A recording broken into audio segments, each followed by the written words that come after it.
Olipop is delicious. 7 different flavors to choose from. Usually when someone says it's good for you, the big question is what does it taste like? Well, the ginger lemon tastes like ginger ale with lemonade added to it. Olipop. The strawberry vanilla tastes like strawberry shortcake in a can. It's like dessert for after dinner, during dinner. Olipop. Don't just take my word for it. Head over to drinkolipop.com and pick out your favorite flavor. Hello. Welcome into the UPL. It is week 5. We're in our last week of the regular play, and we have such an exciting matchup before that. I'm Mad Magical, joined in by a new face, maybe even a rare face, you might say. Rare Adam, welcome on to the casting desk. How are you doing tonight? I'm doing pretty well. I'm living life and enjoying the lion in the background. We were talking about that before the cast. It is a lion. I do see the lion. This is my first time seeing it. It says it's a lion. Yes. It says it, so we know it's a lion. That's what makes it a lion. We were talking about how it looks like a train, but also a lion. So hopefully that helps with the description, but really excited to see 2 premier, I dare say premier collegiate teams going at it here as, yes, it is a lion. I don't know if mine looks like a train, though. It does have the lionness, but I don't see the trainness there. You got to get like those speed lines. I think you just got to go into like the middle chalkboard there and just draw some speed lines, and that'll show it's a train. All right, here, hold on. I got the chalk right here. So I always have chalk handy. So just got. But just like this, like that. There we go. Yeah.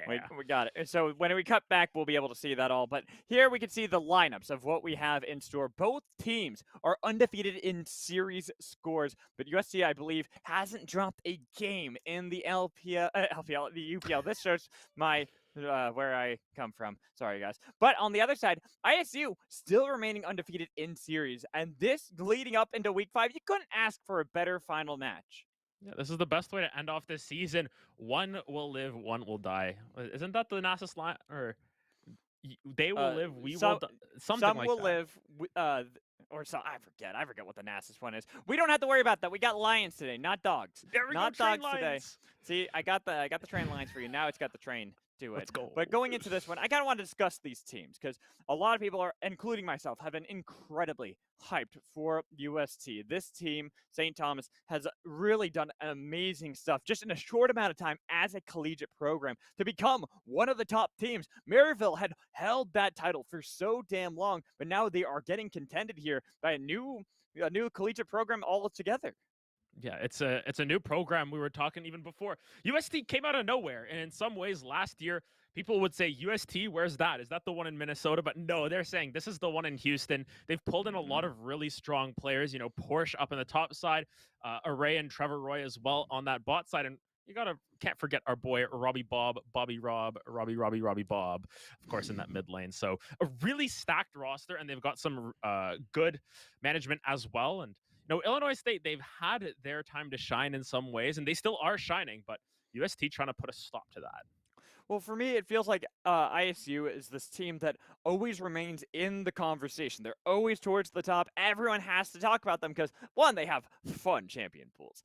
Drew Dozer, I love the champions that he'll pull out and what he'll play onto the Rift, but it's also kind of like one of those Cinderella stories that just doesn't ever come to full fruition. They are always the runner-ups, the bridesmaids, never the brides in these. They're always trying to gain that title, and what better way than to take that away from UST, a team that has been building themselves up through just a couple of months.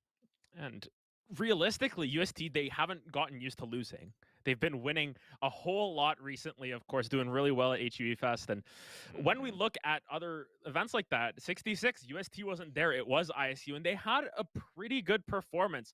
Had a little run in losers, but regardless, it's still UST that have been that unstoppable force, sort of like the train going down the tracks, whereas Redbirds are just saying, let's put a stop to this. Let's disconnect you from your lines and start to take over ourselves.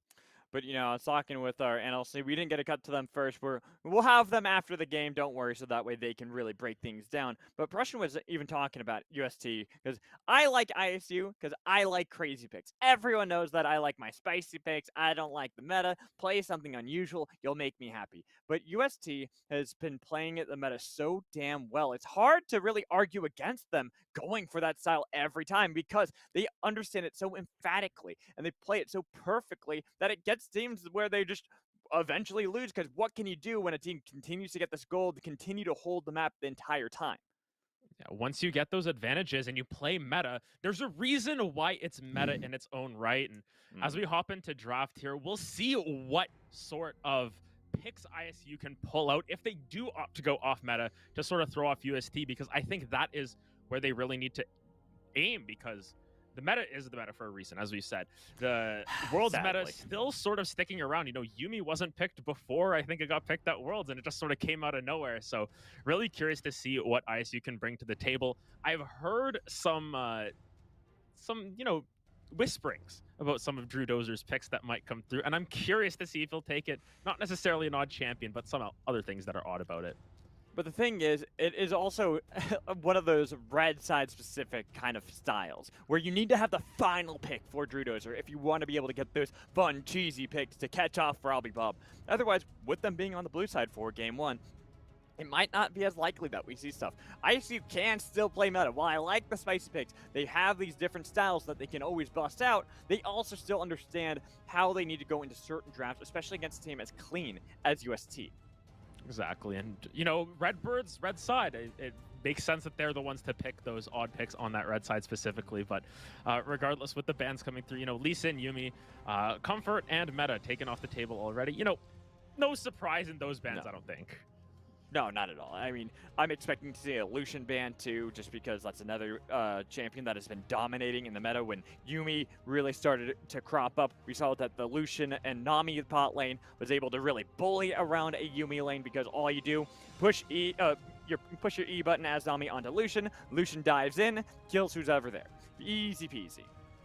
And it's kind of silly how Nami Electrocute just procs straight off of Lucian. You press one ability and all of a sudden you proc Electrocute for some reason. So, you know, if you take that Lucian off of the board, you just take that out entirely. But of course, Gangplank taken away from Porsche because it's one of his best champions. And even though Riot has tried to change Gangplank around and toss him around to the depths, he still somehow comes back. That's exactly what happened in the lore. That's exactly what's happening in the meta still. I mean, you know the old adage, he ate oranges, it's okay. That's how it is every single time. All he's got to do is get some citrus into his body, and he'll be right back on his feet. But like I said, it is a good takeaway from Porsche. But another one, this Graves that we've been seeing as a great flex that can go into the top lane, go into the jungle pretty reliably. I mean, top lane Graves, a great neutralizing factor where very few things can actually stop him from pushing the wave over and over again and then back and towards his base. Yeah, and I think it was Robbie Bob who sort of picked up Graves mid for a little bit in the middle and sort of threw some teams off there. So yeah. It's a three-way flex pick. You can take it away. Overall, just a really strong champion. But speaking of strong champions, you know, you can't give over that misfortune first pick. So that's going to be banned off the table. And just seems like UST felt the need to ban a lot of first pick potential champions just so ISU can have to think a little bit about their first pick here. Yeah, but that Lucian that I had talked about before, still wide open.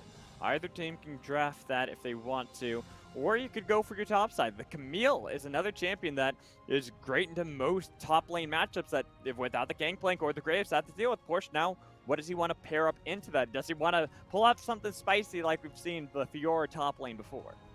And there was a Reddit thread earlier today saying, you know, Camille, who needs your Sheen proc anymore? How about this? Gore Drinker Conqueror. Surprised? Absolutely no one. 54% win rate, 15% pick rate or something like that. Jarvan is going to get picked up, though, and this is still a flex pick. Yeah, I'm a fan of Jarvan's support. Just saying, it's fun. Lethality Jarvan could happen, but most likely going for Kitsuo, and it's one of the best junglers now in the meta. You're not talking about the other flex that it has. Top lane. We have seen a lot of Jarvan top cropping up. You look over towards Worlds, and we already know, unfortunately for you, Adam, not going to be in the supportive role, unless, of course, we end up getting what I would like, where we get the Leona top lane with the Tiamat Titanic Hydra kind of build, but maybe later. Maybe later. That'll be one day. Here, instead, it's going to be into the bot lane for Trevor Roy. While that Jarvan, I want to see if it is going to be into the top lane, something to try to go for early aggression into a Camille, or if it is going to be Kitsuo, but then Gluten-Free Panda playing at that Trundle, something that is, I think, one of the strongest junglers personally, just because I also like Trundle. It's something I'm curious to see how Kitsuo will adapt from there. Yeah, and a main thing behind picking the Trundle is, works really well with Camille. You toss a pillar down and all of a sudden Camille has a free wall to jump to. Also able to just terrorize Leona, when she uses her W, when she gets an Aftershock proc, you just steal all of those resistances, and suddenly Leona's walking around with like 3 armor and wondering why she's taking true damage, not only from the Camille, but from everyone. So really good into those Aftershock champions in general. The Braum coming through really early is interesting because it is sort of always seen as a counterpick to those Misfortune-style champions, the big teamfight ultimates for ADCs, and just sort of picked up here to counteract that Leona by the looks of it. I saw the Teemo hover there, but doesn't look like that's going to happen. Teemo did get buffed, though. Oh, and look at this. Shen picked up. And, well, we expect this to be for Porsche into the top lane. I'm always an advocate for River Shen. We've been seeing the Poppy jungle lately. Give me some River Shen. I'm here for it. And thus far, UST drafting very meta, but just sort of drafting meta champions and not really defining where they're going. Super tanky already from both of these teams. You know, you don't really have your squishy damage dealers quite yet, although Camille kind of does both. And, you know, everyone loves to see 1000-degree knife cut through something, but a lot of beef right now. And looks like these teams are just going to try and win that war of attrition in some ways, because, you know, it's not easy to cut through Shen. It's not easy to cut through Trundle, and really curious to see what they've got in store. The pick that I was talking about for Drudozer gets banned away. Darn it. Yeah. I was about to say, you're speaking of war of attrition. Victor, Corki, both excellent at that. Wave clear for days. Not really going to be in too much of a threat. So they take those both off of the table. But the one that still continues to slide through, for me, is that Lucian. And whenever I see a Braum and Lucian becomes more meta, I always think that that's one of the classic combos. You can get that into the bot lane. And depending on what you have on the other side, what array wants to pick, if it's going to be more of like that Ziggs in the bot lane, if you want to have something where the Leona can leave the lane, well, what better way to punish the fact that Leona wants to leave the lane than to make it so that you have a kill lane in the bot lane and constantly are trying to jump on top of Ziggs. Yeah, and I find it curious that ISU are opting to hover the Lucian ban right now. I don't think that, I think it doesn't get locked in because I don't think Lucian is very good into Braum. I'm pretty sure it's one of the worst picks in my opinion. No. You want the Lucian. Yeah, exactly. Why ban it yourselves? There's no reason. The Felios makes far more sense. And Braum, you know, Lucian, just a combo as old as time. And as we're saying, it looks like Magical is the Magical Oracle tonight. Ziggs is hovered right now. As you said, very safe at wave clear, brings you magic damage, brings you a lot of things. Hold. Okay, that one makes more sense. The Tristana, the Twitch, I would have been like, the Ziggs works. I kind of like this Tristana. We've been seeing this one slowly work her way back to the meta where she was a dominant pick in mid lane, then went back to bot lane, then kind of fell off again. Now slowly getting back into this game, especially what does this composition of USC want to do? They all want to dive into the backline, and what better way than to bring the AD carry with you? And what better way than to dodge all of that by picking Xayah? You know, just go untargetable, say, your Cataclysm? Nah, I don't care. Your Taunt? Solar Flare? You can't hit me. I'm too high up there. Jump in on me? I'll jump away from you. But Orianna going to round this out. Pretty standard stuff. You have to pick a blind pick mid laner here, and Orianna is about as neutral as you can get.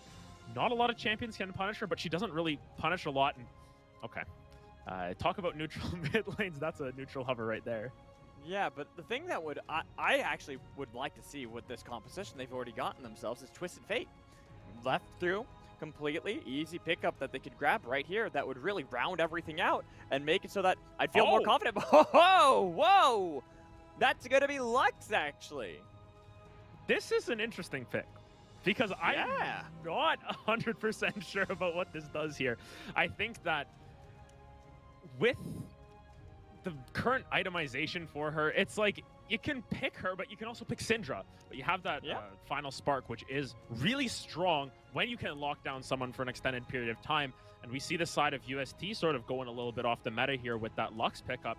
Interesting to see what Robbie Bob has in store here because Lux going to be fairly safe in terms of that wave clear. She has her Lucent Singularity. Trying to remember what that ability is to clear out those waves later game. You build a Luden's Echo, you build a Medjai's because you're so safe all the time, and all of a sudden your final spark is able to always threaten to steal those objectives as well as pick up kills from halfway across the map. So I'm curious to see where this goes because right now UST look like they have a massive Wombo combo comp, but some of that gets counteracted by the fact that there is an Orianna who just loves to have everyone group up in one spot.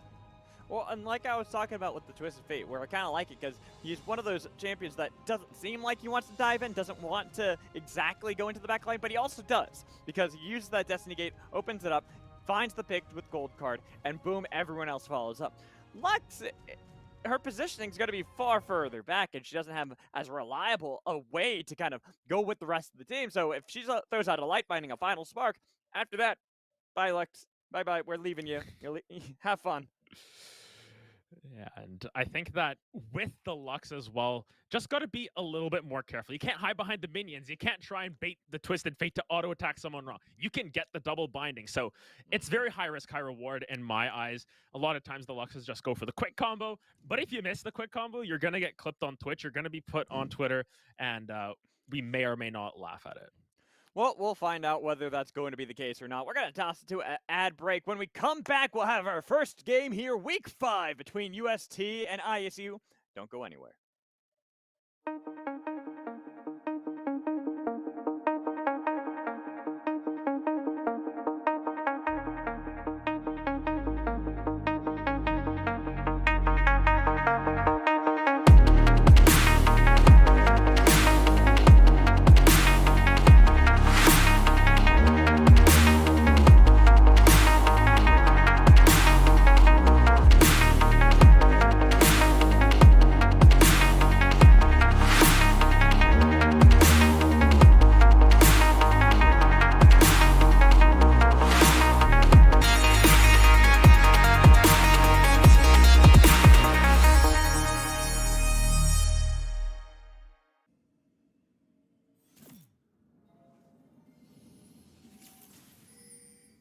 Undefeated. We only have one that will remain that way at the end of this day. ISU, UST. Let us know in chat who you think is going to be the winner at the end of it all. But right now, looks like we have a little bit of a cheesy start coming in from ISU as GFP first to move into the jungle, but completely spotted out by a nice ward placed down by Kitsuo. Yeah, and that's the power of Braum. You just walk in there and you have no fear. But Robbie Bob, you know, showing us why that Lux pick is coming through, getting that early damage down. Oh, I joke, but ooh, Trevor, what's going on over here, my friends? You know what, Trevor? You're level 1 support. You fight the 80 carries. You assert dominance, but running away, I suppose, is also fine when you have Drudozer and Asuka right on your heels. there's so much trading level 1. What is going on? I don't understand. Oh. That's gonna cleanse. That's a flash, but you're burning to first blood. Ignite out of Trevor. That's the way to stick around for the fight, my friend. But they got the concussive blows. Looking for a little bit more. Gonna toss out the explosive charge, but an auto attack not gonna get concussive blows back onto Tristana. Am I supposed to analyze that? Because I have no idea what just happened there. Disconnector just sort of walked up and died. Yeah. Yeah, that's what happened. You're not wrong. That is exactly what happened.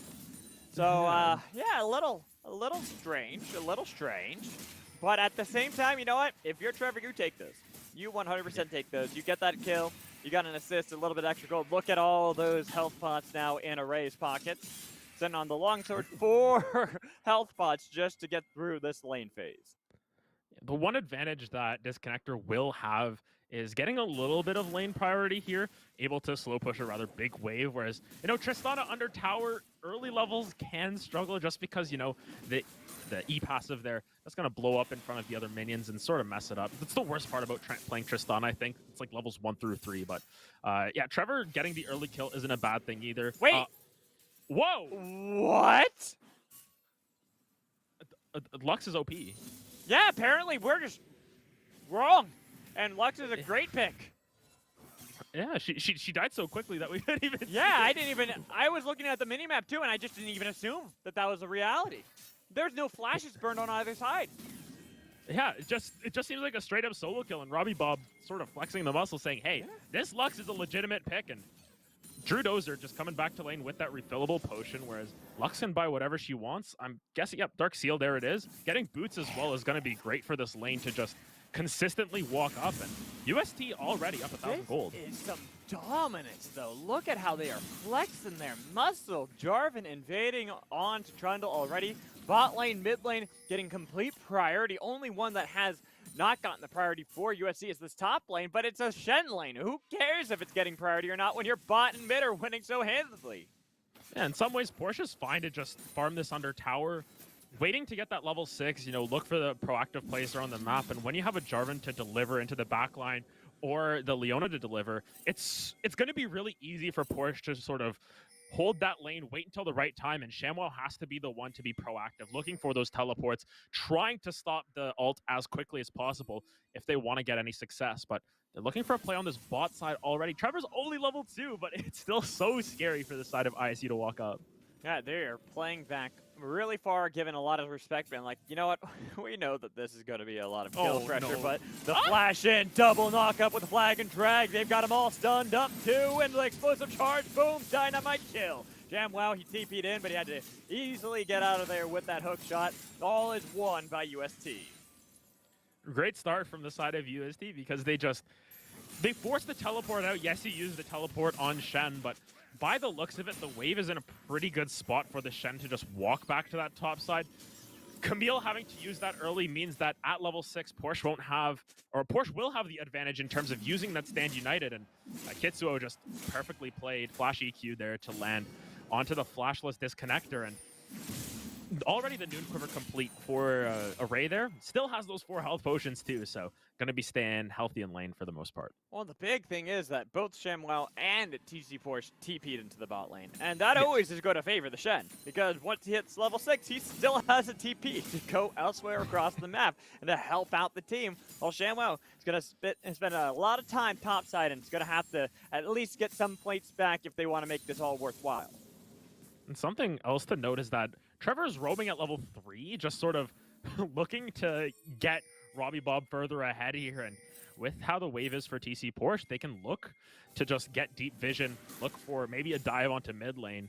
GFP going to spot that out, but it's just UST playing so proactively on the map constantly. And after level 1, yes, it's sort of a gimme by the side of ISU to give UST that favor, but they're taking that small advantage and pushing it into a bigger one. And we're only 6 minutes in, but it feels like UST just have so much more presence on the map. And look at this, Trevor just saunters right up to Nausicaa, looking for the stun explosive charge. That's going to get a lot of damage, and they get the cleanse out of the disconnector too with a flash, just to survive. But more gold for Array in this bot lane. Things are starting to unravel quickly for ISU. And it's the summoners just coming back up for Trevor, able to drop that ignite, forcing the cleanse out of disconnector, forcing the flash, Nausicaa forced to use that exhaust, and they still lose that support. Looking gold difference-wise, it's a 700 gold lead, but mid lane. Drudozer, can you get some return in this mid lane? No, he got solo killed earlier, but Kitsuo was on the other side. Final spark flashed away. Drudozer, that was a close one. I guess that's why you pick Lux too. You can just drop the final spark to finish it off, and Kitsuo is here as well. Yeah, he wants it. They've got so much damage. The first auto coming in from Jarvan, then the auto coming in from Robbie Bob to pick up the kill, and Nausicaa's only level 3. Even though they were able to get the kill back for gluten-free Panda, Robbie Bob pushed back towards the turret, has a lot of mana still. Light Finding coming up, but not connecting. And Jarvan sort of given one away, but wanted to make sure that they're able to continue to snowball Robbie Bob. Has the Dark Seal, so in the end, sort of ends up being a little bit worth. You're not giving over a shutdown, you're getting another kill on this Lux.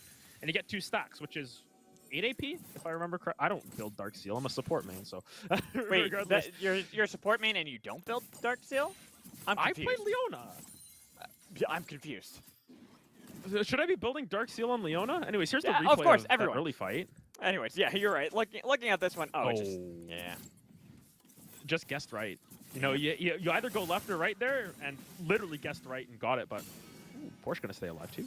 Porsche does not take the concussive blow stack to get stunned up, and the follow-up could have been there had that been the case, but with Kitsuo right there in the wings, and then a kill again. Every time we look away from a lane, looks like somebody is dying, and this time it was Disconnector's turn. And Trevor's still level 5. There's not even a solar flare. Array did not use the ultimate. What is going on here? Because Array is just so far ahead. It hasn't really bought anything yet. They're even in terms of their items as of right now, but you're going to see Array go back, pick up most of the components to either the Gale Force or the Kraken Slayer, and this Tristana is going to be off to the races. She's one of those champions that has a lot of early game power, mid game has a little bit of trouble, and then spikes again once you get that extended range, but fighting top 2v2 fight, the ultimatum put onto Kitsuo. Has a lot of damage on top of his head, trying to fight back, but it's also TC push can get a little bit of distance. Nice use of the stun, the flash over the Trundle pillar with a lot of damage. One more burn, one more tick will take down a 2 for our top lane. That's a really good reply gank from Gluten Free Panda just to get that pressure back into the top side. You know that the Shen lane's not going to be as strong on their own, and this Jarvan going early Tiamat means, you know, not tier 2 boots early, gonna be a little bit slower, and just drop that pillar. It's so strong at ruining people's lives. The pillar is like one of the most annoying skills in the game, I think. Yes. Though I will say things are looking a little bit worrying if we look at that bot lane. Well, you get the 2 kills top side. That's nice for Camille and Trundle. This is just more solo kills. It's stunned up forever. What can you do? Yeah, there's no summoners on Disconnector still. Wasn't level 6 at that point, so just gets shredded down. And looking at the item discrepancy now, you have the Kraken Slayer on one side, and no more health pots, unfortunately. You know, I love to see that 4 health pot there, but now the Xayah just sitting on a Noon Quiver and boots. Just off of items alone, that's a 1,600 gold difference, and I'm sure it's more with how much pressure Array has been putting down in this lane. And they just consistently push here. There's no way for this Trundle from Gluten Free Panda to punish. Oh, he's just dead. There's no point in talking about that one. Once I saw the flash in with the Cataclysm, it was death, but I like this answer coming in from ISU. Using Shelly top lane, understanding there's a play there, but bot lane, the dive being attempted, they're going to be able to get the kill into Disconnector. Nazca trying to be able to kind of not just a little bit, but Trevor went golden at the perfect time to flash in with the Winter's Fight. They'll take down one at least with them.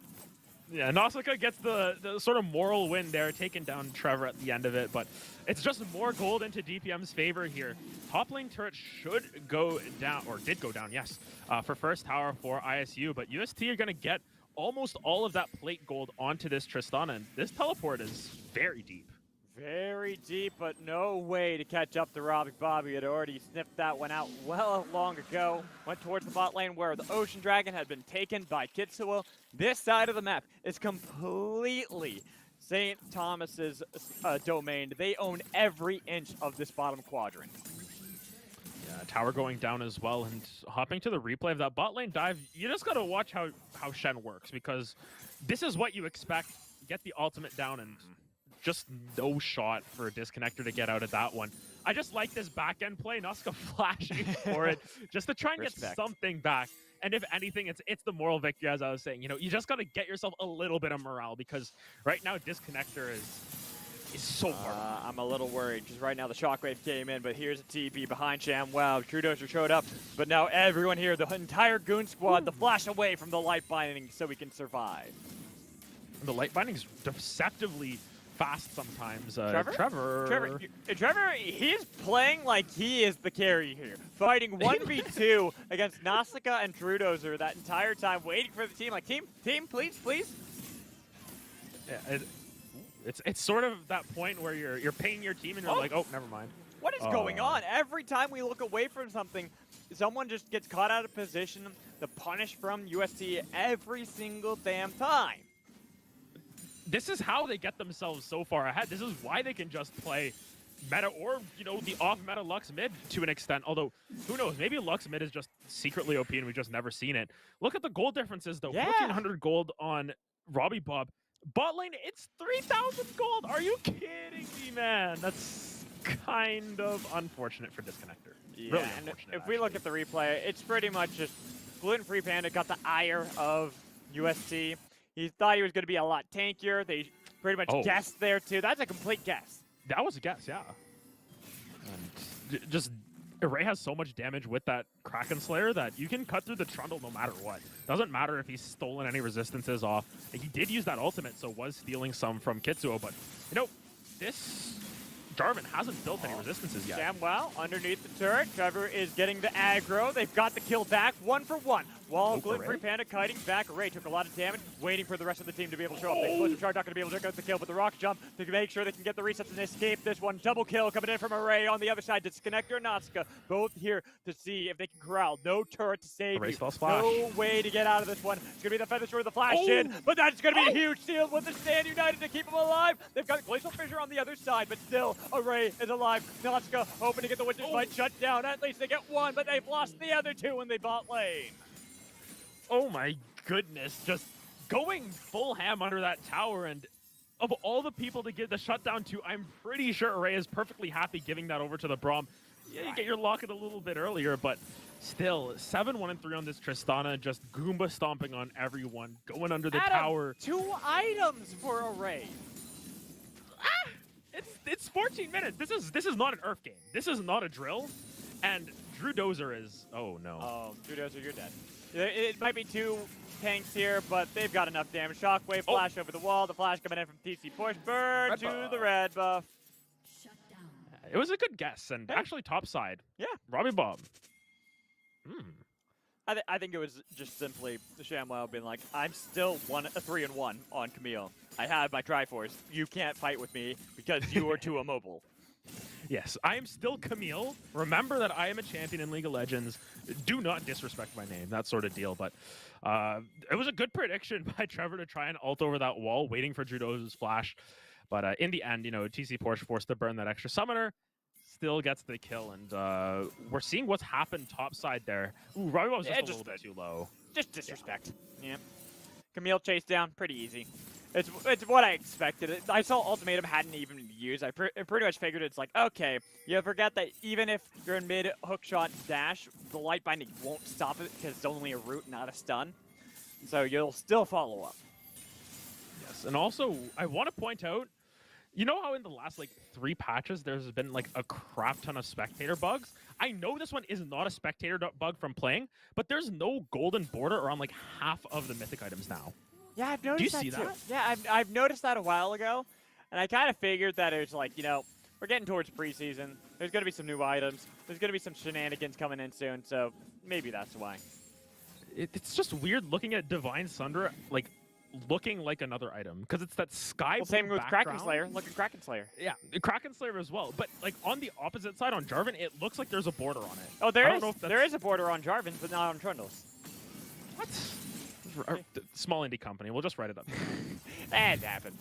It's spectator bug. That's just stuff that happens. But now Disconnector has to use Cleanse and to even get away from the light binding, but into the back line they all go. 3 members here against 4. With the turret gone, the Cataclysm used, and a Glacial Fissure as well.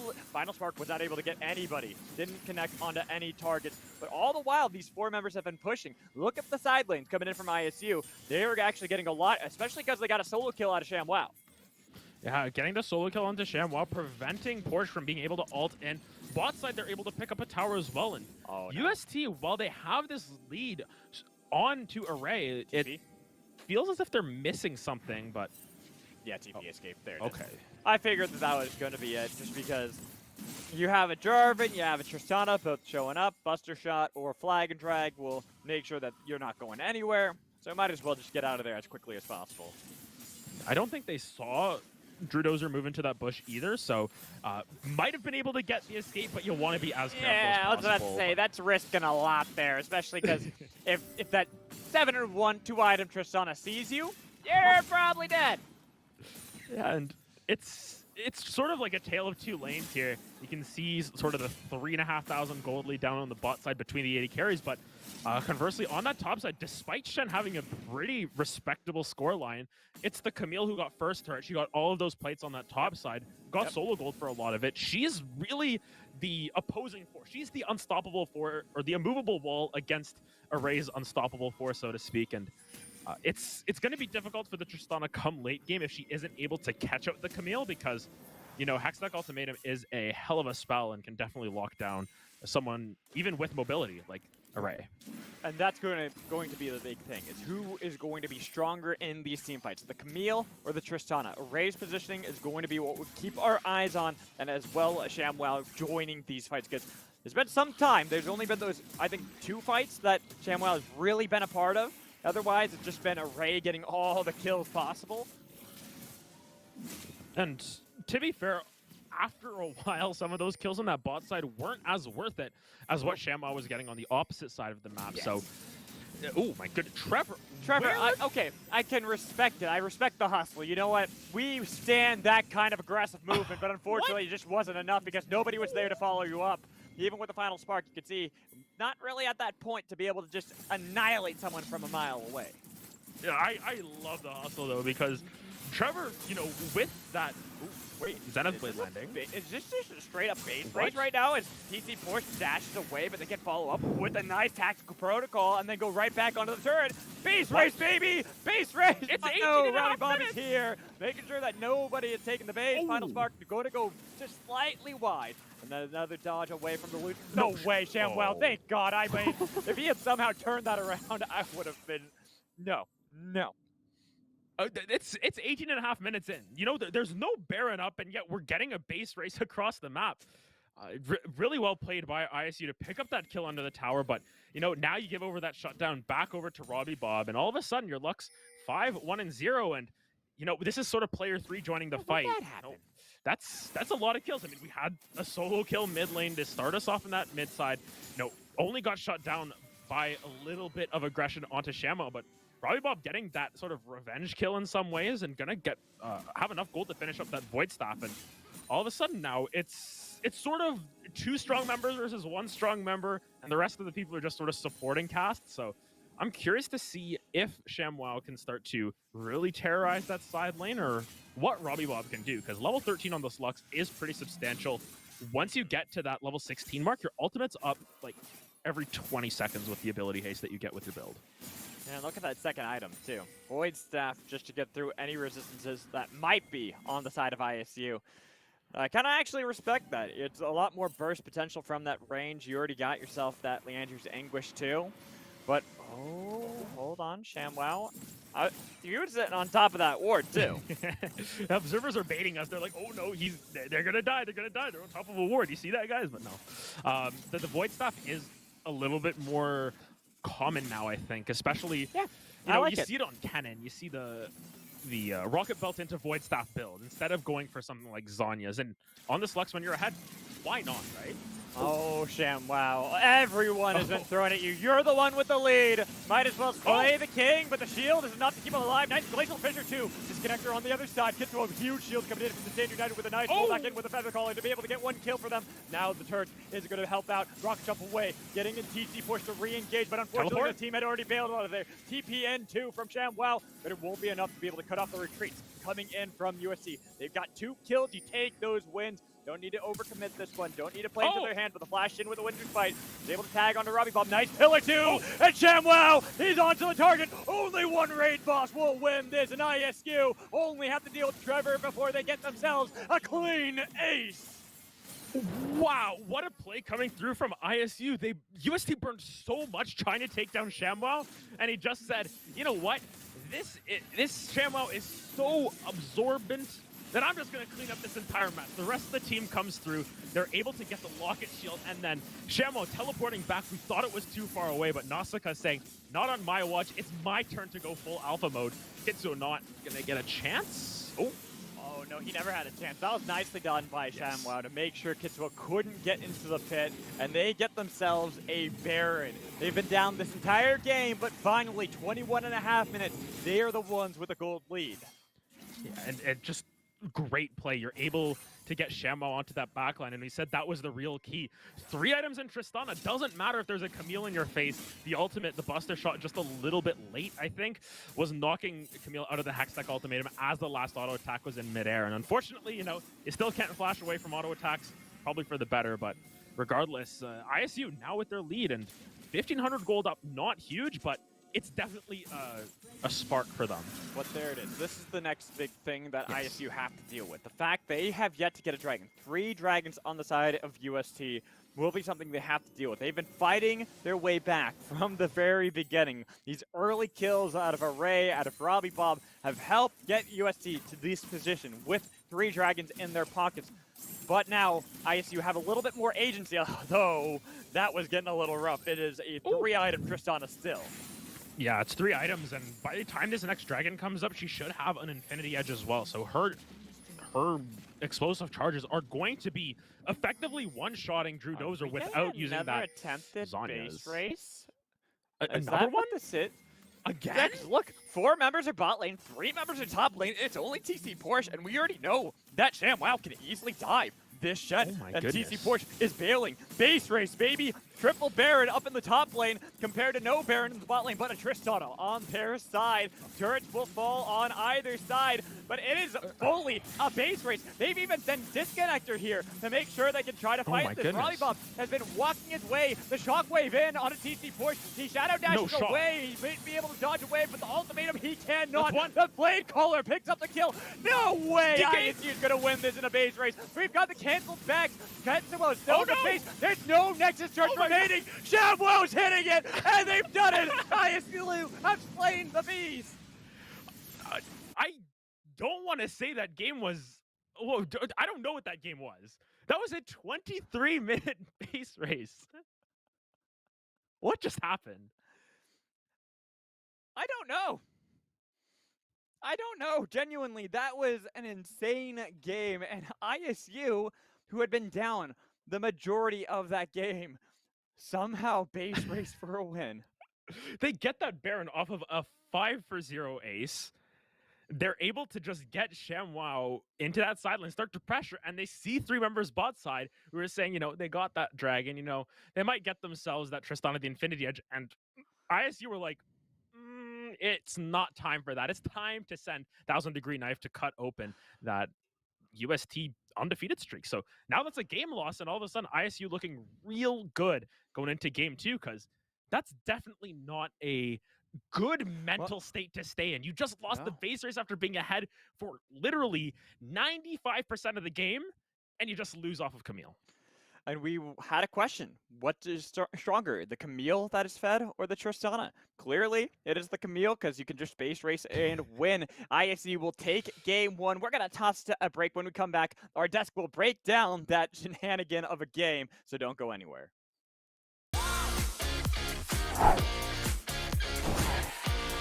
I noticed I drink a lot of sodas when I'm gaming. Might as well drink something that's good for me. Head over to drinkolipop.com and order your favorite flavor.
Olipop is delicious. 7 different flavors to choose from. Usually when someone says it's good for you, the big question is what does it taste like?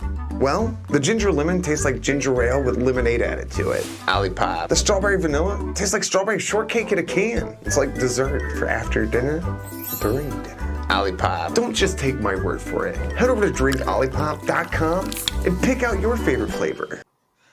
Well, welcome back, everyone. What a heck of a game to kick off this best of 3, to kick off this undefeated bout. I am Mazel, joined by Desirex and the lovely Prussian. We're going to be talking about that first game, and especially Desirex.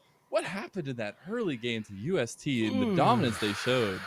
Yeah, they showed a lot of dominance, a lot of confidence with the way they did their draft, at least in the first parts of this. You know, ISU really did focus hard on having some diversity with a lot of their tools and really locking down into that Camille first pick. While UST, we saw that dual room potential with the J4 and Leona. I always get really excited when I see that because of the passive J4, passive of Leona. They work so well when you can get that dual roam going. But the pick that really popped out to me was the Lux.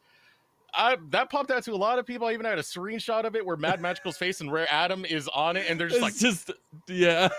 And I'm trying to figure out what was the purpose of taking this Lux. I haven't seen it too much. I had my worries with the Orianna just being able to get some lane power in the early game. It didn't turn out that way, though. Robbie Bob was able to play it quite well, but where we started to see the falters was towards that mid game.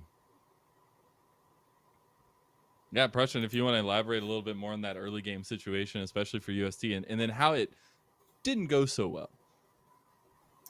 Yeah, so in the early game, the level 1 went great for UST. The early game, Lux is actually really good into Orianna because Orianna's super low base movement speed. I believe she's 325 or 330. She just can't dodge the Lux easy early without boots. So usually early game, Orianna gets uncontested wave priority, especially with the her passive on the minions. And I thought Robbie Bob used that really well in the early game.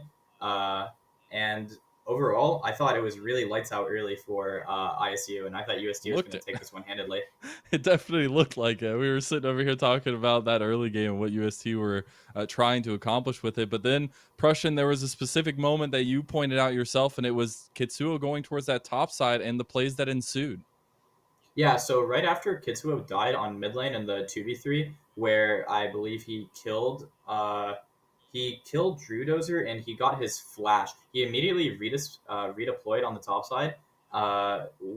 He was level 5 and he was walking towards his red buff with 2 of his 3 bot camps still up, and that was a huge mistake because since he was level 5 and he only got his red, he wasn't level 6 yet. So when he went top lane to try to crash Porsche's wave, he didn't have ult up, and he just immediately got countered and killed.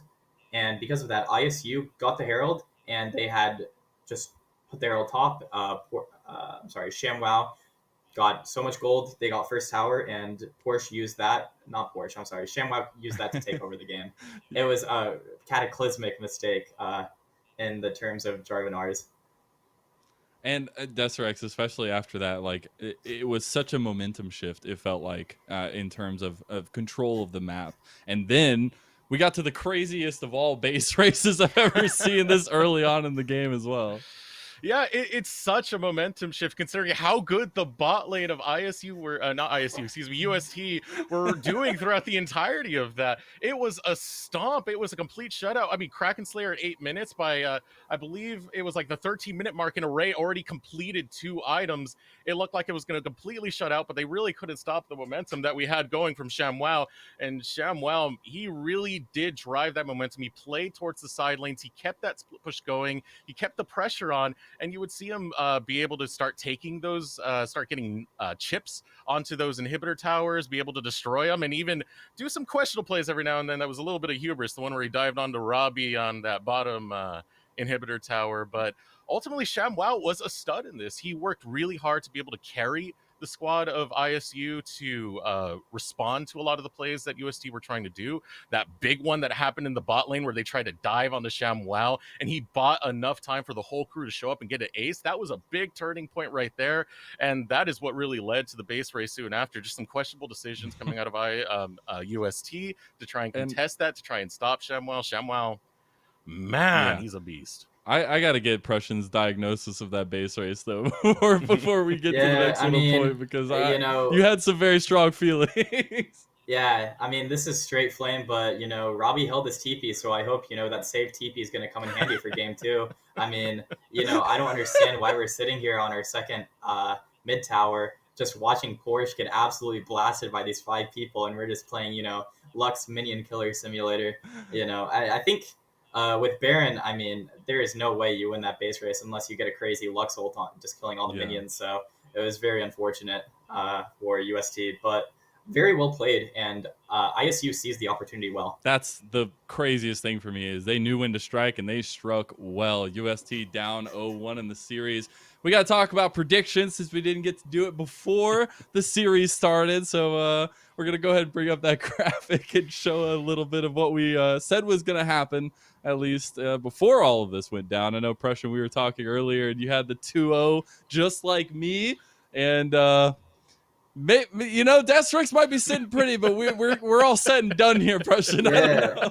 Is it too late to change that? I know. mean, Since we didn't get to come do on, guys. game 1, like prep, we didn't get to set up. We get to change our protection. I have no doubt. We'll see if that works out, though. But I just want to ask, going into this next game, right, what is the bounce back potential here, Prussian, for UST? I mean, UST, they clearly know where they're strong and they know where they're not strong.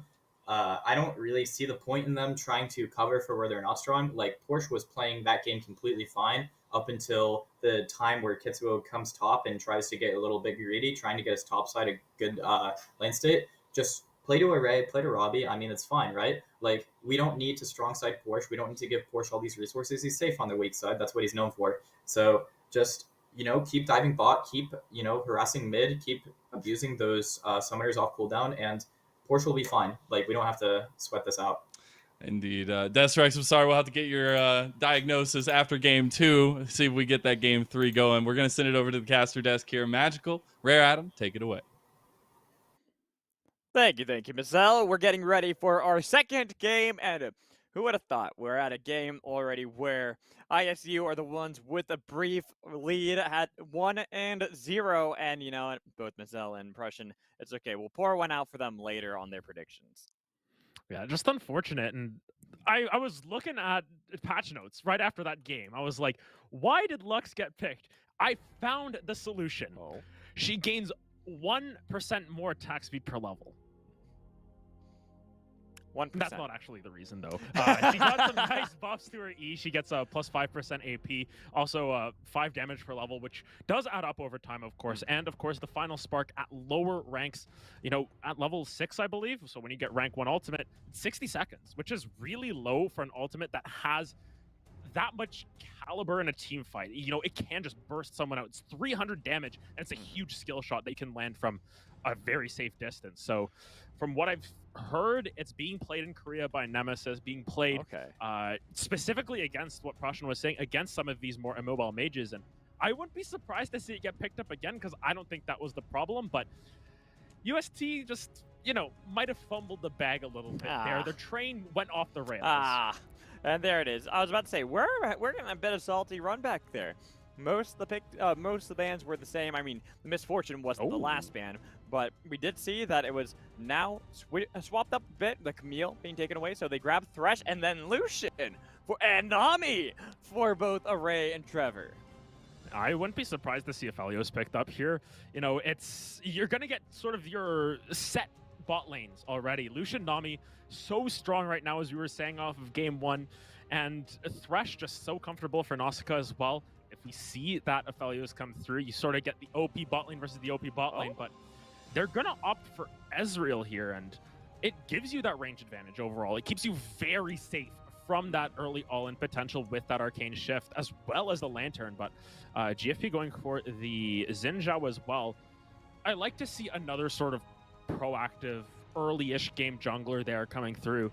I think it can work really well if you can get the Thresh combo, if you can roam around with that Thresh. But Porsche's just going to play weak side again and pick that Ornn. And Ornn is super good if you don't base race at 23 minutes like last game, because all of a sudden you effectively get 5,000 free gold worth of items and stats out of the champion. So interesting to see. Yeah, and I also like it because with the Nami, with Orin 2, you have a lot of non-committal engage with Tidal Wave, with Call of the Forge God coming in from every direction, and no Braum to be able to stop that since it is going to be the Thresh. But as we get into the second part of the ban, Silas and Fiora, both taken away by USC. With that Lux, Robbie Bob not going to be able to have that fun pick in the mid lane again, and probably then, to me, indicates that maybe Drew Dozer wants to go back onto that Orianna. Drew Dozer, had a good game on that Orianna, played extremely safe. Oh! Whoa. Oh, it is locked in. All right. I mean, Okay. I wasn't getting my hopes up because I also know that Hyper, our producer, likes to troll me a bit. But it is going to be the Bug, played by Kitsuo. This is interesting because it's played into the Xin Zhao, where, in my opinion at least, I think that the Xin Zhao early game can sort of stuff the likes of a Kha'Zix. You have Conqueror stacking up. You have your 3 Talon Strike to really mess up Kha'Zix and his combos. But Kitsuo feeling the real push to sort of get onto that backline, get onto that Ezreal. The Gwen Corki pickups to round this out. The Gwen, really similar to that Camille in the way that you can sort of take over a game from that side lane. I'm curious to see what this Corki does.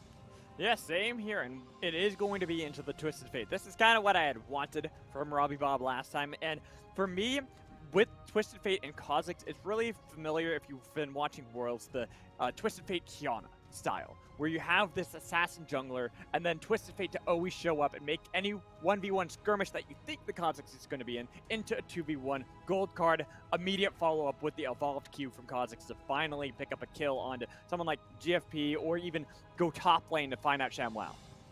I think that one of the main things that I'm going to be looking at is there is different builds for Kha'Zix, and with the rise of Youmu's, that's usually what you'll go first item no matter what, but I'm curious to see if we get Electrocute, God forbid we get Harvest, or we get the Conqueror, because there is different ways that you can play Kha'Zix depending on what the goal of the comp is. And with UST, they've got a decent amount of poke. They've also got a decent amount of, as you said, non-committal engage. So Kha'Zix could be that secondary follow. You want to get those assassinations and jump out. So curious to see what Kitsuo opts to do with this Kha'Zix, because despite the champion design being very much, yes, jump in, kill everyone, get resets, jump out, there are different ways. You can go W max and just sort of chill and non-committal poke, I guess, and be really boring, but I've seen a couple people go for like Gore Drink or Sterix Kha'Zix, and I'm never a fan of that, mostly because I like to see Kha'Zix jump in, kill someone, jump out, because he got resets because he evolved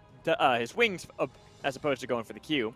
But that's just me. That's me. It's the old mid-lane Kha'Zix style that I'm a big fan of. But here, looking at the draft, I actually kind of expect it to be that Youmu's Kha'Zix here, because you have Robbie Bomb on Twisted Fate, and it would pair up really well together. Like I said, the 2v1s that you can immediately turn. Yeah, and I think aside from that, there's no true tank. You have your Thresh, you have your Gwen, you have your Xin Zhao. They're not tanks. They're like Thresh builds tanky items, doesn't have any base armor. You got to get those souls. So I think that it's better if we see that Youmu's come through. Wouldn't be surprised to see a Serpent's Fang, considering what I'm hoping for from this Corki. I'm curious to see what we see.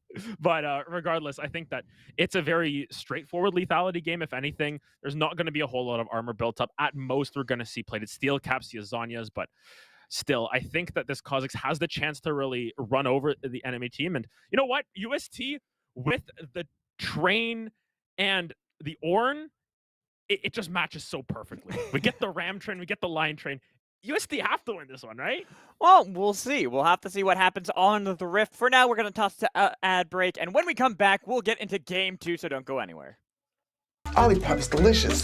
7 different flavors to choose from. Usually when someone says it's good for you, the big question is what does it taste like?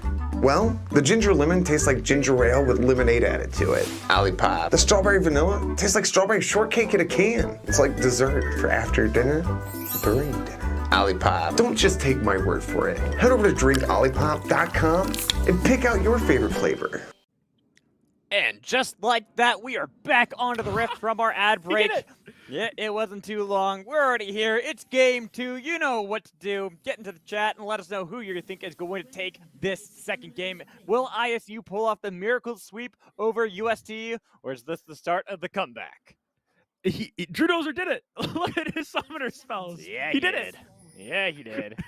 Exhaust and cleanse just to get away from everybody, and then also pretty much kill people if they ever actually try to fight him with the exhaust. Yeah, it was something that Prussian was mentioning to us before the cast. He was saying, barrier exhaust is a thing on Corki. I guess opting for the cleanse because of Twisted Fate. Inversely here, we see Predator Twisted Fate. This is something that is spicy. You can roam earlier on, I suppose, with those boots to go down to that bot side. You don't need that ultimate as much, and I like to see these adaptations coming out from these mid lane champions. We're so used to just seeing, oh, it's lethal tempo Corki. Oh boy, this again. Teleport flash, gonna sit in a side lane, 700 CS, win the game. Or Twisted Fate, oh, he's building Everfrost, oh, boring, whatever. But we get to see some different sort of adaptations, and I think that can give a little bit of spice that we were maybe missing in game 1. Speaking of spice, late invade from ShamWow and Gluten-Free Panda Kitsuo taking the brunt of that damage. Goodness. Smite secured the red buff even with Ignite, but now the attention, the flash away from Porsche. 2 flash now gone on the side of UST. For Kitsuo, this sort of sucks because you burn that flash really early, and especially before you get those evolved winnings, sometimes you need that last little gap closer to just pick up your first kill and get the ball rolling. On the flip side, though, Gluten-Free Panda just not going to have any sort of early gank pressure, really, because he's level 1, taking a blue buff right now. On the top side, though, I think ShamWow really likes that trade because you burn the flash off of Ornn, and you use your Ignite lower cooldown, and Gwen should have some priority in that lane regardless. I mean, I would say for Kitsuo, he got lucky. He barely lived from that. That flash over the wall to survive, and the fact that he was able to get the Smite heal and get that level 2 from red buff were clutch. Another thing to point out is that Porsche opted to just start the refillable potion. It's sort of the... I think it was the tech that when Ornn was first released, you wait and you buy that Dorn Shield. You're supposed to get like 3-4 CS and then you buy your Dorn Shield on first wave. He's getting this on, I believe, the 3rd wave here. So a little bit rough for the side of this Ornn. Gonna be feeling the pressure of that Gwen already, who is just able to shove in this lane, most likely get a cheetah recall if they so desire, and be able to get back into this lane with a huge advantage. And ShamWow is just going to clear it this wave first as well. Yeah, he is just proxying as much as possible, making it as difficult for Porsche as he can. It's a respectable play coming in from that Gwen into Ornn. As you said, look at the CS discrepancy just between the top side. And hell, last time, that was what won the game for ISU. That Camille before getting those leads over Shen. Here we get the Gwen now over Ornn. And on this bot side, you can see... Oh my goodness. Array. Ooh. Careful, it almost looked like we got the crit thresh there coming in from Nausicaa, but now he overstayed. The Ignite coming in, but the pull back in with the Death Sentence flash away. Ebb and flow tides are called there for Trevor to pick up the kill. The flash in, no wind becomes lightning. I respect what he was trying to do. He wanted to get that extra range on Audacious Charge. Yeah, I was trying to go in for the hero play to sort of clean that one up. Unfortunately, you lose a little bit there, at least in losing that Thresh, and Trevor gets the heal. And honestly, on Enchantresses, sometimes you like to get that earlier kill. Really awkward moment when you have, like, right in between your Bandle Glass Mirror, your Kindle Gem, you're sort of waiting for everything to come through. You want to back at those boots and get a little bit more. So pretty good for Trevor overall to pick up that first kill, and Lucian's not too unhappy about that either. Got both sums off of Nausicaa. Exactly. The fact that Nausicaa died there was just tragic, too. It's one of those tales where you think for a second that Nausicaa had made it out, but ebb and flow, for essentially a point-and-click ability, able to connect to him, pick up the kill, get the gold now for Array in the spot lane. And from here, I want to see how Gluten-Free Panda is going to try to rein in Kitsuo. Because before that invade, it was nice. You got the flash off of Cossack, but you yourself no longer have that flash. So where do you go? Do you try to commit for these skirmishes, but knowing that Robbie Bob can show up at any moment? I think it's really tough, especially for Gluten-Free Panda, because you don't get anything off of that flash on the bot side. And now all of a sudden you're losing a little bit of I promised I wouldn't say tempo this cast. Temperature, we'll say, on that, losing that flash. But looks like they're going to shift it up towards top side. And this is really rough for Porsche because look at where this wave is. Yeah. ShamWow can freeze this infinitely if Kitsuo doesn't do something here. That's why Kitsuo was there. That's why Yes. Kitsuo makes sure to go into the alcove and not leave the top lane. You have to do something, but the entire time he had path over a ward. You can see it on the minimap. That's all the way there, that third brush. So ShamWow is completely privy to this information, knowing that Kitsuo was there, and almost trying to bait him in, waste his time as much as possible. Oh, going for the play? Oh, nice. And, yeah, I mean, what can you do as ShamWow there? It was a nice Destiny cave. It was the Predator pop, boom, bada bing, dead. Yeah, may have been privy to that information, but just took way too much damage, I think, partly due to the minion wave, but also just from Ornn walking up and blowing fire down onto ShamWow. So a good roam coming through from Robbie Bob to pick up a kill. And UST, once again, an 1,000 gold lead. They've got themselves that early game advantage that we saw last game. This game, I feel like they need to push this a little bit more. Yeah, I agree. Especially because you got a Corky on the other side who's going to scale up. You got an Asriel who's going to scale up. You got a Xin Zhao who's going to scale up. Gwen who's going to scale up. I mean, do I need to say more? Hell, Thresh can scale if he goes for the crit Thresh. Magical always going for the fun builds. I mean, honestly, Xin Zhao would scale if he went like Infinity Edge or something, right? Yeah, I mean, you could. That's what I'm saying. Oh. There's so many options, and then they get the kill on Trevor. Double bubble, though. You're going to make it difficult. Disconnector, you got to be careful. Not isolated. The flash Jin. Not going to connect the cards. The gold card's going to be on Inosuka. And Kitsuo found. Disconnector split away, and then they get it right back on Inosuka. Drudozer in a bad spot. Gold card. Oh. Perfect cleanse out of Drudozer. Mwah! Love it. And these bombs, these missiles are raining hell onto USC. Jiffy hanging around, looking to find Kitsuo, understanding that he could probably kill him. When becomes lightning, did not connect. And another sidestep. The blast going over the wall. Looking for the Dawn Station's charge. Did he get? I don't know who got the grab. No, that was Kitsuo who got it. He got the heal off of it. Okay. It was hard to tell that one. And they're able to find a pick. Actually, what is going on here? Robbie Bob, you don't want that fight. Ebb and What? Flow doesn't help out enough. They've got the Talon Strike. Kitsuo, okay, he should be gifted a free kill, even with the smite. no. He completed the task, and he finished it off. Yeah, he finished it off, but the biggest sad part was he smited with the last tick of Ignite on, so he didn't get the most healing. And smite healing actually just got nerfed as well, so unfortunately not able to get out of that one. There's more fighting. This is not stopping.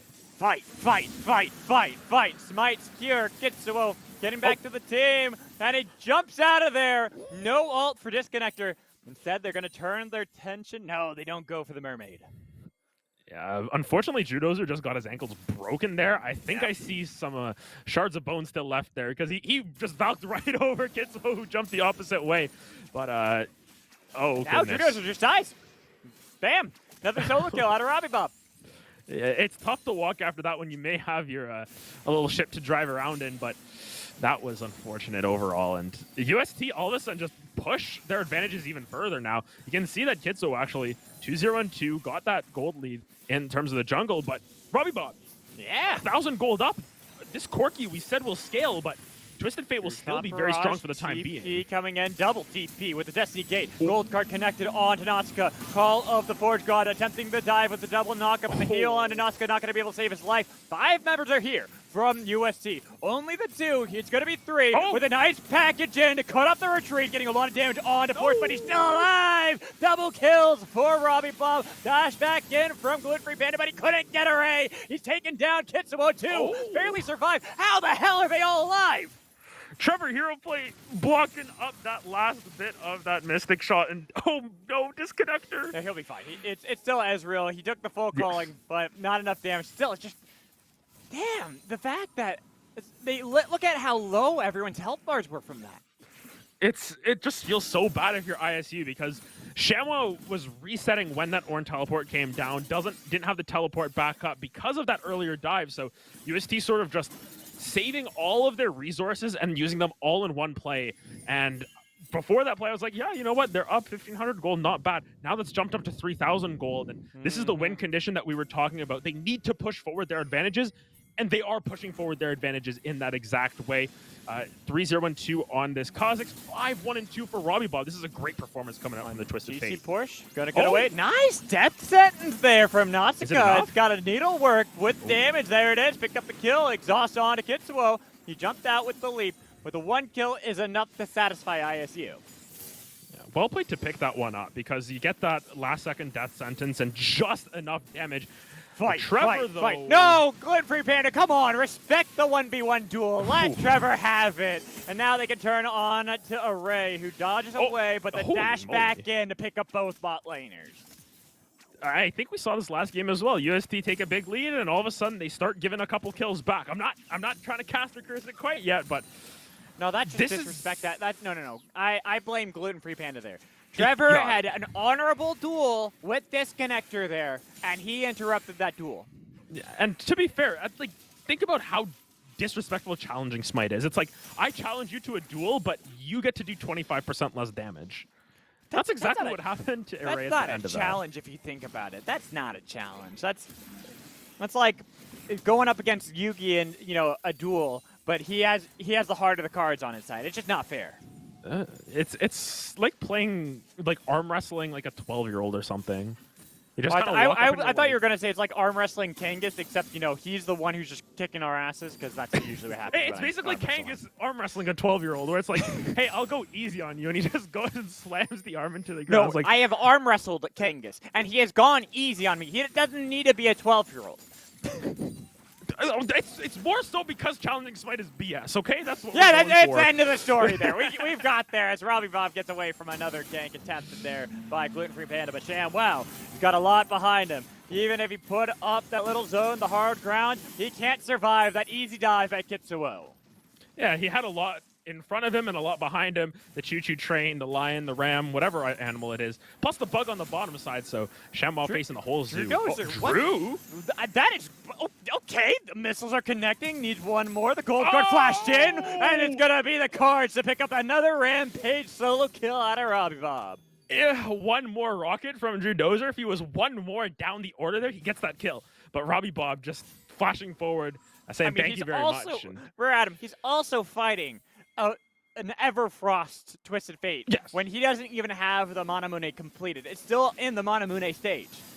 yeah, it was a risky. But, Drew Dozer likes to live on the edge. They got a game to play with. They won game 1. So maybe just going for the hero play, going for the clips, trying to make sure that LFT reel is really good to go for next season or something. Because the thing is, I was going to say this a while ago, but we kind of got distracted.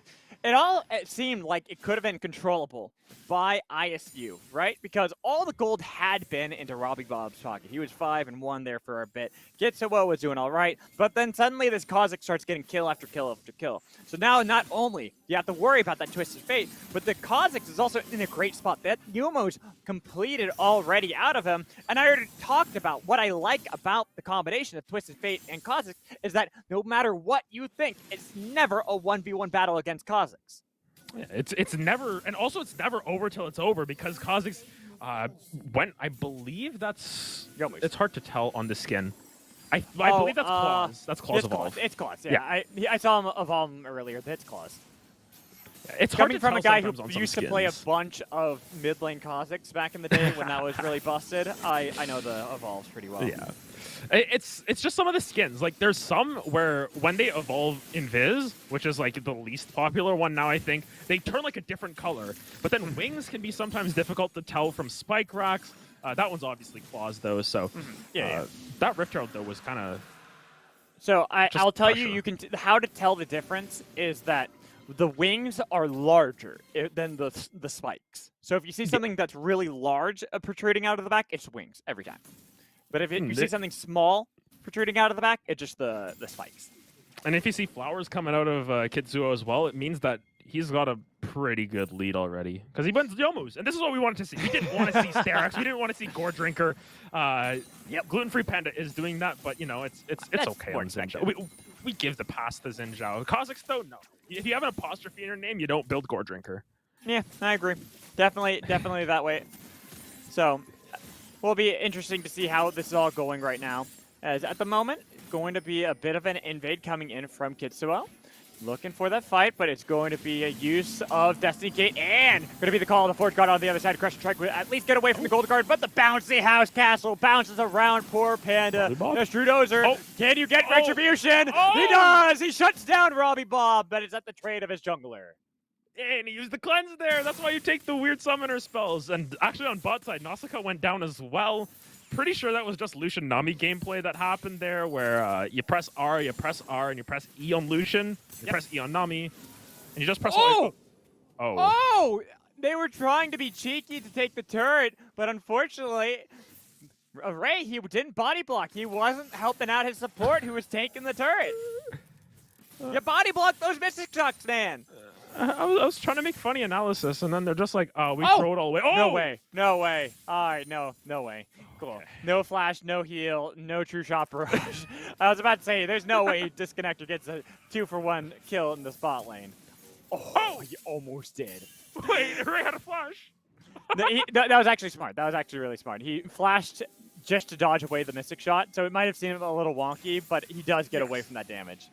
It was a good flash, but it's just the fact that Disconnector was homing missiles there. That Q is not a skill shot for the last minute or so there, landing everything. And it seems odd to me that UST have this huge gold lead, and yet they feel like it feels more even than last game. Bye, ShamWow. There's nothing to talk about there. Though, the fact that DC Porsche was taking that turret for so damn long made it a 1-for-1 trade instead of what it should have been. It feels like every time I start analysis, someone dies. No, you're not allowed to do analysis today. These teams have decided to Oh.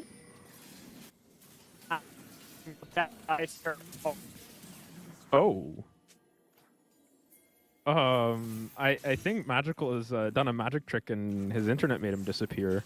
Oh, now he's back. Oh, there we go. That's what I heard. I think my internet just cut out for a sec, which is weird because VMix actually still kept going. Usually if my internet cuts out, that's just strange. But now Destiny Gate is opened up and the Call of the Forge God flash away from Robbie Bob. Double knock up onto Drudozer to pick him up with the kill from the Bella's Breath. And then a nice body block coming in from Panda, but unfortunately they were hot on his heels for a double kill out of TC Porsche. UST are just bad after last game. They're like, you know what? We should not have lost that game. And this game, they are going for all of these plays. They're making all of the right moves thus far. And despite Disconnector having a really good bounce back game, it just seems like, you know, it was a complete 180 for everyone, which means that unfortunately for ShamWow having a little bit of a rough game. And GFP even just good Crescent Guard, but just not really able to get as much as potentially they want. So I will say, this is going to be one rough thing for the side of ISU in this game. Who's going to be the wave clear for your team besides Drudozer? Drudozer without Flash, without a little bit more safety outside of his own Valkyrie and the Exhaust Cleanse combo, he's pretty susceptible, and you need him alive to get rid of these minions that UST are going to pile into your base. And to be fair, he has Cleanse on like a 2-minute cooldown effectively because of the setup he's gone for. But, Cleanse isn't Flash. Right. Cleanse doesn't get you as far away from things, and he gets Flash once every 20 minutes or something. And it gets to be shorter as the game goes on, but I don't think Drudozer has Flash this game. I was going to say, and look at how much lockdown there is on the side of UST. You can only cleanse one thing. You're going to cleanse that gold card, sure, but the Tidal Wave, the Call of the Forge God to follow up, and then Kitsuo flanking you from behind. Who needs to actually use stuns when death is the best CC? Exactly, and Porsche, it's one of those sort of bait things where it's like, yeah, you can cleanse the brittle, and then Porsche just brittles you like 4 times, knocks you up, slows you up. Kitsuo is on your face as well, now with the Duskblade, so that's another slow you got to deal with. And it's one of those slows that's like, yeah, it should probably just be a mini stun. TF has Everfrost has gold card. You have Nami who's gonna give slows to everyone. You have Nami who can knock you up. You have Nami who can stun you. It's too much. All right, it's TC Porsche. Just takes a little bit of damage. The Predator had been popped by Robbie Bob, looking to fight over this dragon. Soul point potential there for UST. Looking familiar to last game, but this time, no base race out of ISU. So instead, it is all about who gains control over this infernal pit. The startup coming in from UST. They've got the aggro from the dragon. The gold card connects. True Shot Barrage getting a lot of damage, and that is going to be the package over the wall. Drudozer takes out Array, but he has fallen so shortly himself. They've got the knockback in. TC Porsche barely alive. As Gluten-Free Panda healing back up with the knock-up on the Kitsuo, but they're going to be able to get the double kill shut down. They need to. As Robbie Bob with the gold card waiting it out. Lots of damage coming in from ShamWow to take him down. 2 for 3 at the moment. ISU still holding strong. The flash in. That takes down a shutdown on the Kitsuo. Trevor 2 is gone. And the dragon is ISU. This is literally a salty run back with like different sequences of events here. ISU, 6,000 gold down. They're able to find an advantageous fight. And honestly, just Nausicaa with the hero play at the end there. But they're able to pick up Dragon. They're able to get 5 kills there. And while Drew Dozer died so early on into that fight, that package was so good at splitting up the team fight. GFP in the backline able to just keep people distracted for such a long time. It kept this Kha'Zix out of the fight for so long, and it left enough time for, you know, Gwen to be able to stack Upper Conquer and really deal the damage. And all of a sudden, you see this gold lead isn't as intimidating as before. And Drew Dozer has disco runes now, too, or disco sums.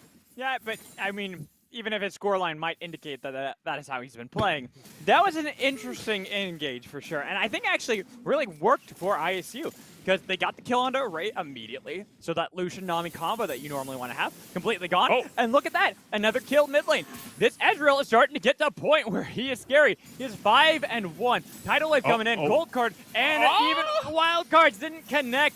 Is Trevor barely alive? Everfrost slow on a gluten-free Panda. The Crescent Strike coming out to try to get away.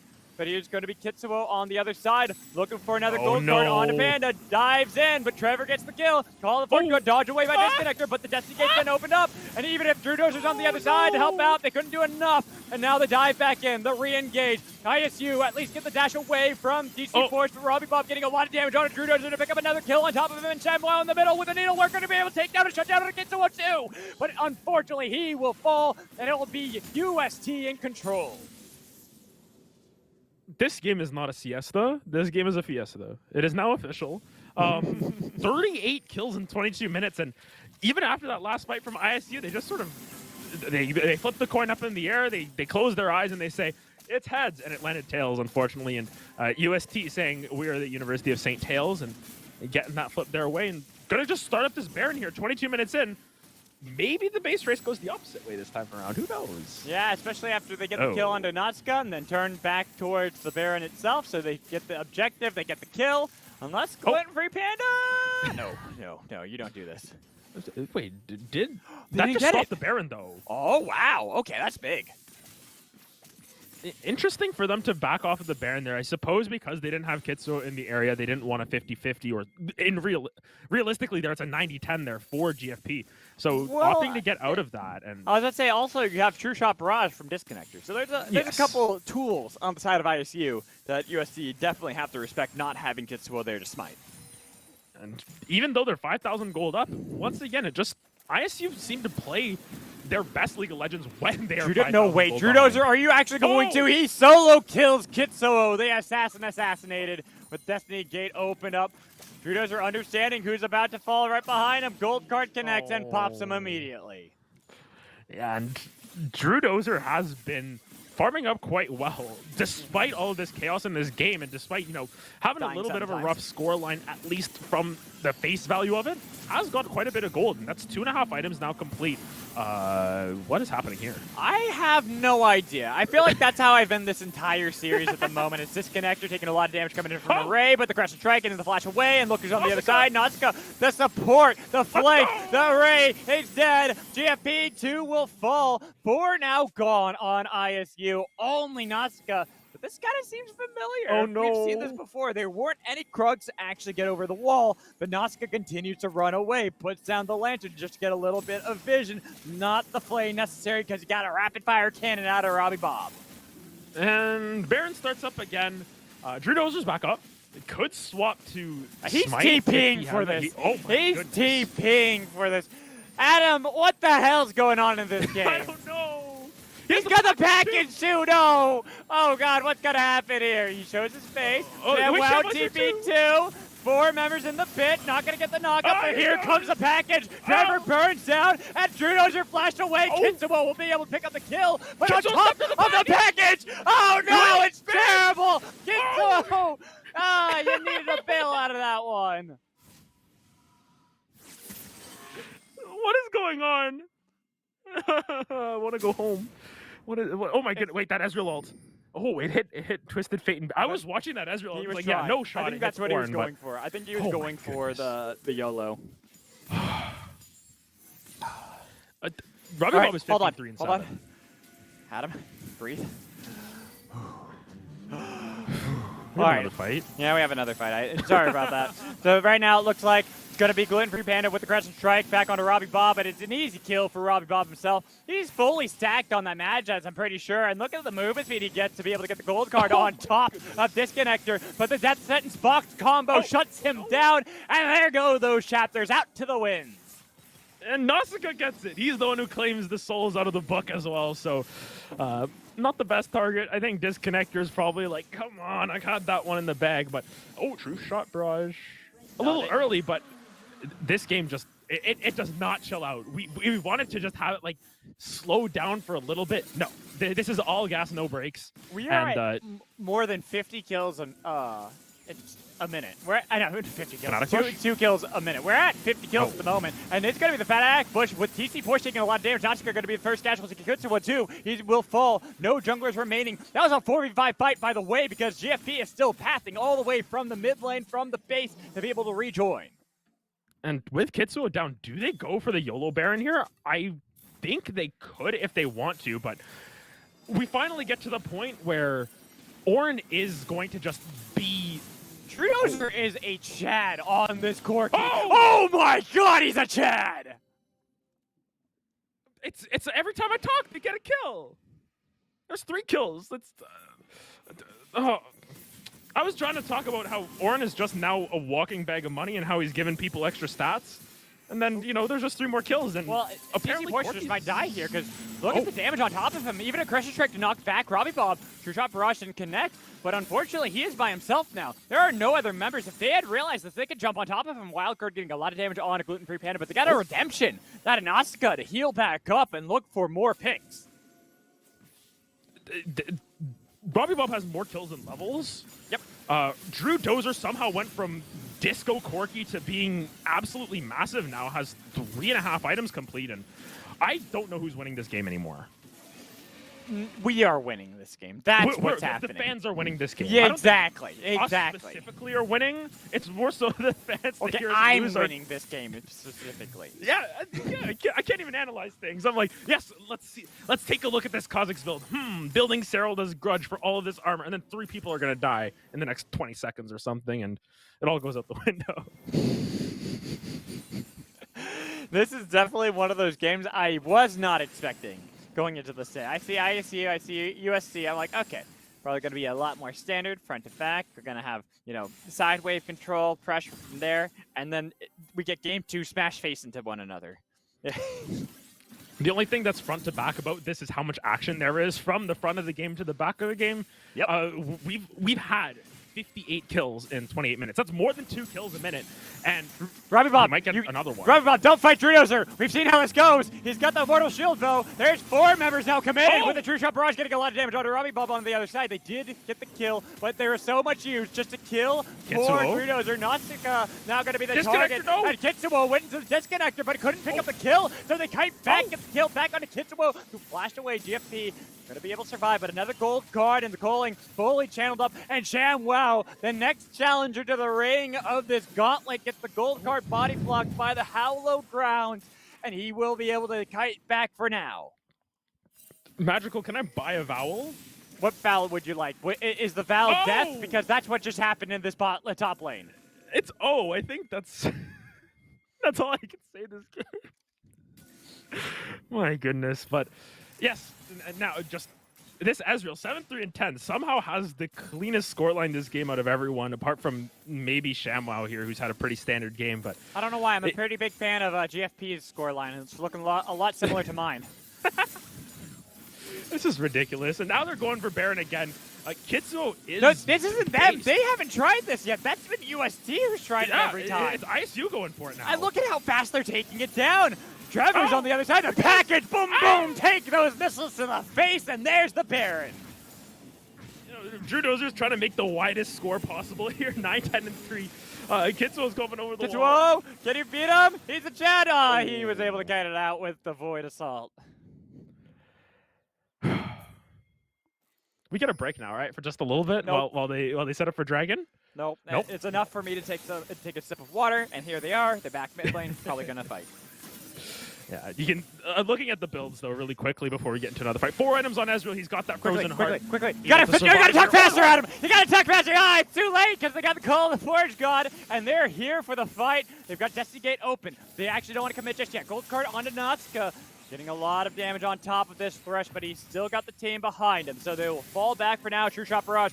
Oof, that chunks some damage off Robbie Bob, so they can get in the needlework too. He goes golden to survive, but now ShamWow had disconnected killing spree right there in their own pockets. TT Portion, Array cutting back as best they can, but they cannot escape. Here's Tetsuo now. Oh, wow! He is eviscerated in that fight. The tank finally falls, but the bot lane alive of UST, it's not going to be enough when they have a dragon to contend against. I was told I was going to be doing color casting today, but I guess I got to play my way through the item builds here. We got 3 items on that Gwen, and you go 3 kills going down in that last fight as well. Faster. We got to talk even faster than that. ShamWow's going to teleport into the back of the fight, and this Gwen is really strong on the flank now. As they're going to stop that soul coming down, and magical. Are we just going to rap God the rest of this game or what? Yeah, I think so. I feel like that's all our choice is at this point. We don't have a choice. I don't know what that True Shot Barrage is, but it doesn't really matter when you have a Baron in 2 lanes now pushing into these towers. You even have a nice minion wave top lane that if you want to, you can peel back and get another turret, but instead, they want to start knocking on the door of UST. And they've even upped the goal. That's one thing to note. At 31.5 minutes, they have finally brought themselves to within, even in gold. They've been behind this entire game, and somehow they've been able to find all of these objectives. They have the macro advantage. They just haven't gotten as many kills. Here's ShamWow now, getting a lot of attention from Robbie Bob and Kitsuo, but Drew Dozer helps take the kill on Robbie Bob instead. Tidal Wave, and they got the calling on the other side, looking to see who they can get. With GFP right in the back line, and Kitsuo the same, but the box played down so they can get the kill, jungler for jungler. Yeah, we've got more than a nice amount of kills now. It's just ridiculous how these teams keep going back. What was that death sentence out of Nausicaa? Nobody followed up at the moment because they all focused on TC Push while he lost his own life. But a lot of damage out of ShamWow and Drew Dozer at the meanwhile. Ray, Trevor holding behind their tank, hoping that he can absorb all that pressure. Array somehow making Lucian look like a late game champion at this stage, getting a whole bunch of pickups there. And even though Trevor got hit with the longest range hook, it is a late game Lucian. Oh my goodness, Drew! Oh, but Drew Dozer's also late game Corki. And what's his worst? I feel like the Corki, these missile barrages, each time they connect, just chunking at these members. I would say we look at the gold on the individual members, but all I know is that it's a lot of gold for everyone and a lot of gold for everyone. I on the only other know team. fighting. I only know fighting. Yes, gold is absolutely useless. Well, it is useful, but it's also useless this game because every time we've tried to be like, okay, let's be smart here, it just goes wrong. Robbie Bob had a 25 stack Magi. Yep. There are no stacks on that anymore. Nope. All the pages have been ripped out. Yep. Burned all the books. Nothing there anymore. Robbie Bob might as well just sell it at this point because it's worthless. He probably has enough gold to pick up a Rabadons if he wanted to. Because it's been so chaotic here, but this is where Orange starts to come through with that value. It shows, 3,000 gold lead, but you've got a lot of upgraded items complete. I want to see another spectator bug. Force of Nature is apparently an Orange upgrade now. Huh. How about that? I didn't even notice that until you pointed it out. It just happened as well. Interesting. Okay. What would Force of Nature's Orn item name be? Because they all have different items. Yeah. And they some all of have them their are like sick. Force, some of them are awesome. Like Force of Imagination? I don't know. Or I'm just waiting to see. Oh, Nature's Wrath says producer. Nah, I don't like that one. Some of these are fun. Like, I don't know. I like Gale Force, which is like Typhoon. It's like, okay, yeah, you upgrade from Gale Force. Other ones are never mind. Array! I respect the hustle. I respect it. But there, at this point of the game, when it's so close at the knife's edge, you got to play a lot more patiently than that. As Robbie Bob against Drew Dozer, before you were bullying him around, before Robbie Bob, this matchup was yours. But look at him. He has nearly full build. He's got an Ignite too, and he's chasing you down so his team can push down mid. They're even on items because that Magi isn't doing anything at this point for Robbie Bob. 1v1 though, here we go. Drew Dozer. Got a cleanse again. Oh, he doesn't even use it just yet because he's got the damage. Good. Holy hell, where'd he go? Late game Corki, baby. I love to see it, and they might just end the game here. My goodness. I think so. Look at how long that death timer out of Robbie Bob is. You still got 10 seconds till a raise back. You got the push coming in from Drudozer on the top side as well. It is a 3v4 inside your own base as they now start to force the fight around these Nexus turrets. One has fallen. They couldn't get the engage, but the tidal wave at least got a little bit of damage back on it. Nausicaa flashed away. Goon Free Panda, though, he's got himself a shield. The pull back in. What a death sentence coming in from Nausicaa to deny the assassin from doing what he needed to. With two members alive, the bot lane, the drafted lane to be able to win game. But unfortunately here, with all 5 members poured into your own base, they can jump on top of you. They've got the kill on her Panda, but unfortunately a raise exhausted and taken out by Corky. He was bullied the entire time, but they couldn't stop him from getting to late game. Corky!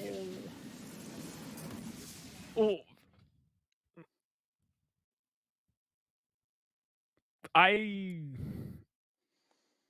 don't know what just happened. I'll tell you what happened.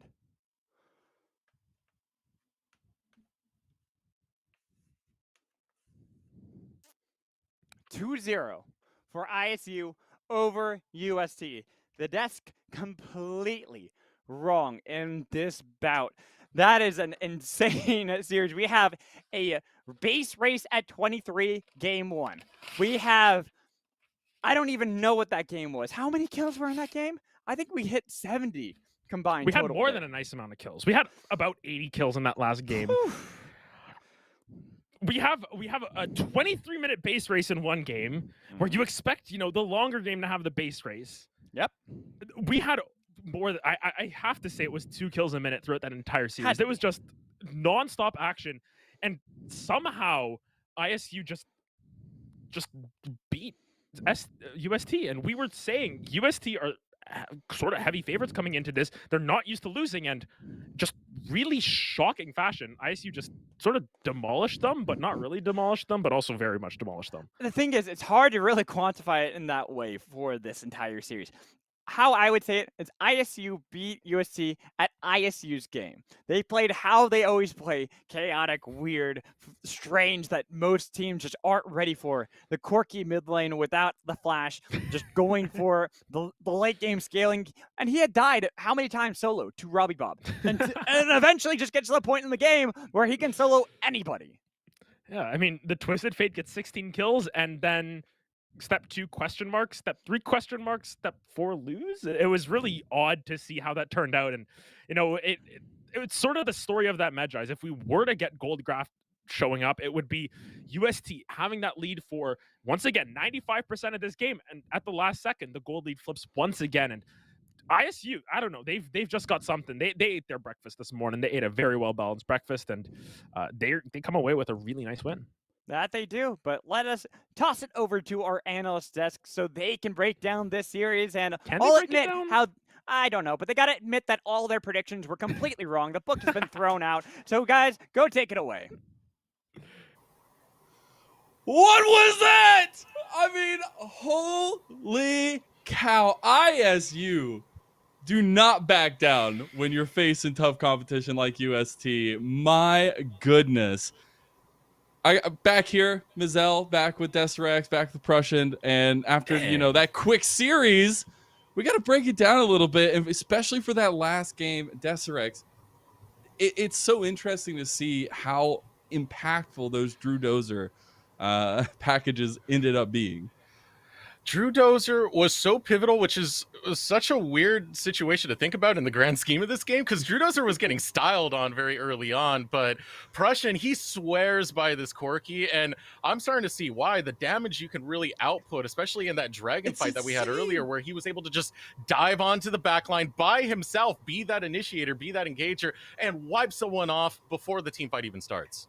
That's true. I mean, he 1v1 to Ray, and then at Baron, he 1v2 to Ray and Trevor. And I mean, Drudo's, he went crazy. I mean, this Showmaker Corky build, where you go 2 utility summoners and you rely on your W to escape, and you always are popping the spellbook. It's just so strong. Anytime Kitsuo would try to 1v1 catch out Drew, he just uses the exhaust, uses the cleanse to cleanse the slow, and I mean, Kitsuo can't do anything. He just can't be assassinated. This build is just so strong.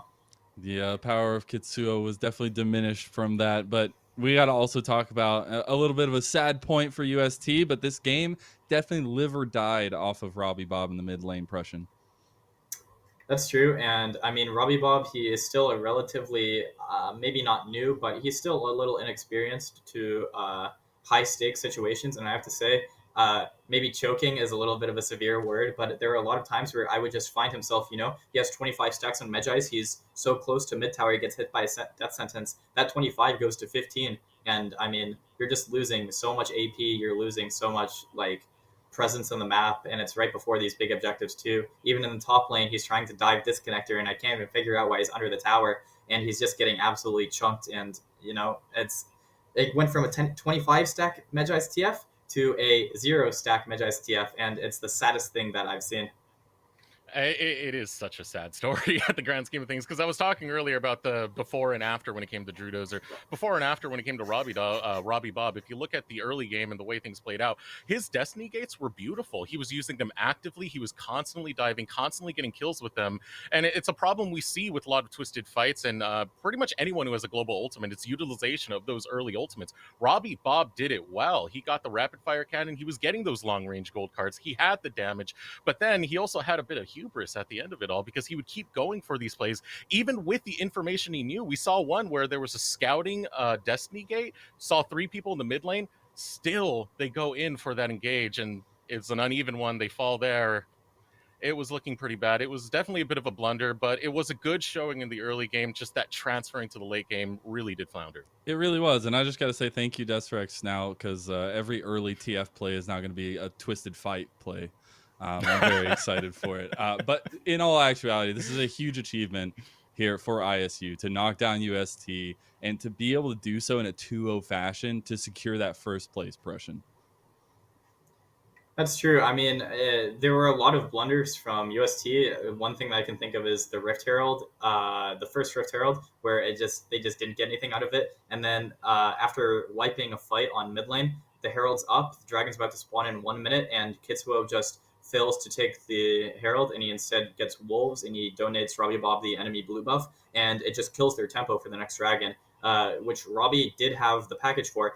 If you have the Herald, I mean, it could be critical. It's a distraction. I mean, if they don't show up with 5 people on that Dragon, it could be the 3rd Dragon for UST, and all of a sudden the game completely changes. ISU's on soul point, and they're not able to have that breathing room that Dragon provided. So a lot of macro mistakes from UST, but I thought ISU did a fantastic job capitalizing on each of them. And Desrex, I do want to come to you, because we got to get some thoughts about this series as a whole from you for UST as well as for ISU and what this means for the squads. I mean, it's the last week of play for the regular season in the UPL, and both of these teams were at the top of the standings, being 4-0 each. So as much as this does hurt UST, you're still in playoffs position. You still get a second chance. Yeah. For ISU, this is revitalization for them. Prussian, you were talking about it earlier. We were having a conversation where we were talking about how ISU has been struggling, getting a huge win right here over UST. It's a big confidence booster, and it puts them in prime position when it comes to seeding for the bracket. It's very intense to get the end of the season like this, and then to have it just abruptly cut so quickly because of the dominance that ISU showed. We are going to have an interview after a short little break, so we'll be able to hear from the winning squad. We will be back very shortly. Don't touch that browser.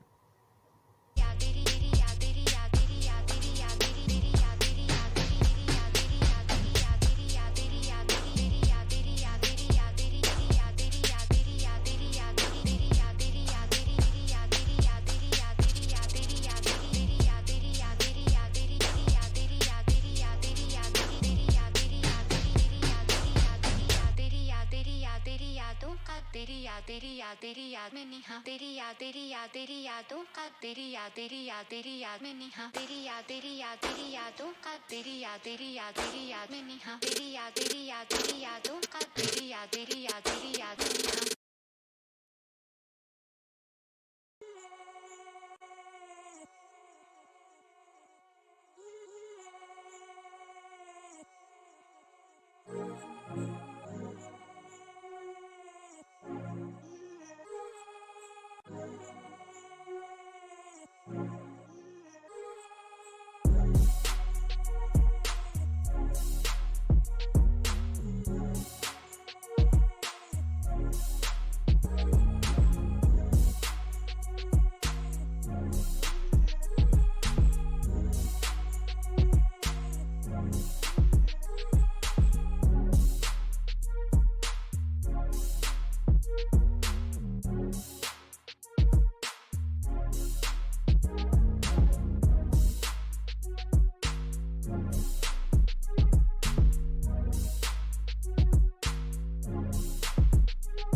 I drink a lot of sodas when I'm gaming. Might as well drink something that's good for me. Head over to drinkolipop.com and order your favorite flavor.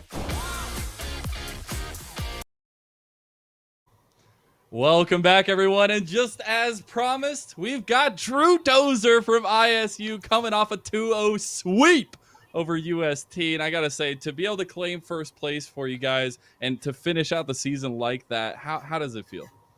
Oh, I mean, great. At the start of the semester, when we were all getting back into it, we were pretty bad. Like we had lost a lot of the synergy we gained over the past year, and we were inting scrims and we were losing games versus good teams, and it was really, really demoralizing. And we had a talk after we lost UFest, and ever since then, it's just like been on the upswing, and we've all been committed to making it work, and it's showing definitely. Love to Yeah, hear it. it was a beautiful display here today, Drew Dozer. That Corki, I want you to run me through it because some of the damage you put in, Drew Dozer's big package showed up massive in some of those team fights, especially in that dragon fight earlier. So the first package I had was pretty sad. Everyone lived on 1 HP, and I missed all 4 people with my package. It was like I thread the needle of things not to hit, which was sad. Like it was a 1% chance not to hit anything, and I got that chance. But yeah, I've been telling people Corki's OP. Like the champion just does absolutely obscene amounts of damage. Like you get mana immune, you hit level 11, your rockets are ticking for 300, and your big one's ticking for like 500. It's like actually just disgusting. There's no counterplay, and because I've always loved Corki, but this barrier exhaust spellbook tech has recently been showed to me, and it just like nullifies all of Corki's weaknesses. Because if you're playing Corki before, if you're versus an assassin or a bruiser and they got onto you, you're dead. Like you're screwed. You can't do anything. But with barrier or cleanse or exhaust or any of the other summoner spells you can have, plus conditioning overgrowth secondary, no one can do anything to you, and you just do crazy damage and are super defensive. That's very true. I remember at HughFest you were telling me about the Showmaker barrier exhaust tech, and I was skeptical at first, but actually played it, and I mean, man, it goes crazy for sure. He's Yeah, seen the yeah, light. no. He's seen the light. Yeah, you have. I'll convert all of NA to the Corki build. And in spite of that, I would say early game, both games, some issues in the mid lane. So just thinking about how your mental like tenacity going through those games, what did you have in mind in spite of those early game setbacks? Oh, well, me and Robbie have been pretty good friends for like 5 years, so every game versus him is always really fun. So like we go crazy in mid lane, and We this love those, game, by the way. We I stand lost the those. coin flip twice. I got solo killed both games. It was so bad. But at the first game, I was like, okay, we have like a 10% chance of winning this probably. And then it was like the 15-minute mark where I'm getting like 4 waves in a tower bot. Our top laner gets a shutdown in 4 waves, and we didn't die mid. And I'm like, we're going to win this game. And then they did a really, really bad dive on Camille, and we aced them, and then we got Baron. And yeah. And second game, it was just like, I knew that no matter how hard we griefed, as long as like all of our internets didn't go out, we would probably win, because our team comp scaled like so crazy well. So I don't know, just knowing like how much damage I do on Corki when I hit those like 2-3 items, no matter how far behind we are, I know that like we can still win if I get a shutdown. It's a feels good man moment for sure. I'm just gonna first of all throw a personal thank you from me and to the entire ISU squad for making a quick night, because now I get to go watch Critical Role. That starts at 7 o'clock. So thank you, We Drew got Dozer. you, we First got of all, next thing I want to give you a moment here just to give any shout outs, any call outs, anything you want to talk about to finish off the season here and this proud moment for the ISU squad. Shout out to my jungler for giving me all of his camps. There you go. There you go. Right. Hey, at least those are due. Shout out to my ADC for smurfing the second game. That's all I got so far.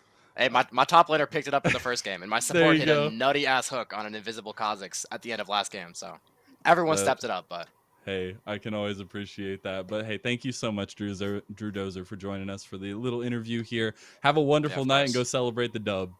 Oh, I definitely will. Have a good one, boys. All right, guys, that is an incredible interview to finish off the night here. And what an incredible series to start off this final week here at UPL. So, Desrex, I want to give you a little moment. talk a little bit about where we're at now in this playoff run and how we're looking for tomorrow. Yeah, right now we're wrapping up the final games, right? We had a couple go down today. We still got to get the results of those, but as it is right now, University of St. Thomas is completely locked in for first place in the Infernal Division with second place after that victory that just came through. Illinois State University, they're going to be the ones hard locked into first place. We still got more games to come tomorrow, so we'll be able to get more of those lock-ins as we do go through this, but it's the last week here. Playoffs is just bound. It is. Prussian, what are your thoughts on this smorgasbord of wonderful League of Legends we got here tonight and what we're looking forward to tomorrow? I mean, I think going into the playoffs, there's a lot of teams I have my eyes on. AoE Cope and Nod Zoos are two teams that I'm really looking forward to, especially Cope. You know, you have Sheedan, Shrimps. I mean, that's a lethal mid-jungle 2v2. Just those? Yeah, that's all you need. Yeah, I mean, for sure. And then, you know, I have to think, will UST actually bounce back into the postseason after this, because that was a pretty rough defeat. That being said, though, I think that all of the issues that they showed were pretty fixable as long as the players are able to identify them.